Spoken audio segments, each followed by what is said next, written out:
Is-Surġent tal-Pulizija Justin Spiteri ngħata r-rikonoxximent tal-Uffiċjal tas-Sena fi ħdan il-Korp tal-Pulizija f'ċerimonja li saret fil-Kwartieri Ġenerali tal-Pulizija. Is-Surġent Spiteri bin-numru 601 kien strumentali sabiex iwaqqaf u jieħu arma tan-nar minn idejn persuna li kienet qed thedded membri oħra tal-Korp. F'każ ieħor meta ma kienx xogħol u rnexxielu jwaqqaf żewġ tirġiel armati li kellhom argument bejniethom. Naħseb l-istintu fil-pulizija aħna 24 hours duty anke meta nkunu off duty. Bla ma tritu jekk tara xi ħaġa jew tisma' xi ħaġa.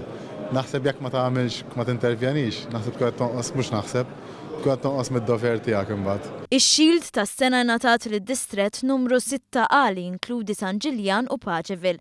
Dan għax is-sena l-oħra rnexxielu jnaqqas ir-rata ta' kriminalità b'mod sostanzjali meta mqabbel mas-sena 2015.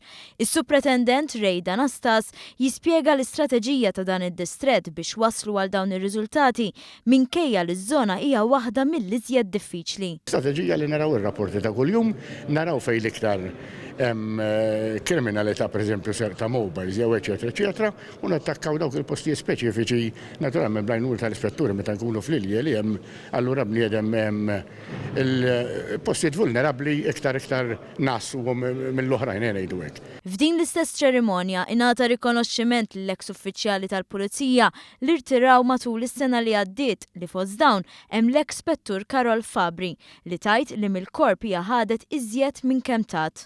Qatt m'għandu jaqta' qalbu, hija esperjenza li inti tissawwar, hija esperjenza li inti fik innifsek tikber mhux biss fl-emozzjonijiet tiegħek, imma tikber ukoll fl-emil tiegħek kif wieħed anke għandu imur man-nies. Fid-diskors tiegħu il-Kummissarju tal-Pulizija Lawrence Kutajjar irringrazzja lil membri kollha tal-Korp tax-xogħol siewi tagħhom u kellu kliem ta' apprezzament għal membri kollha li servew fil-Korp għal aktar minn 25 sena fejn uħud minnhom reġgħu daħlu lura fuq bażi part-time sabiex ikun hemm taħlita ta' esperjenzi u demm ġdid.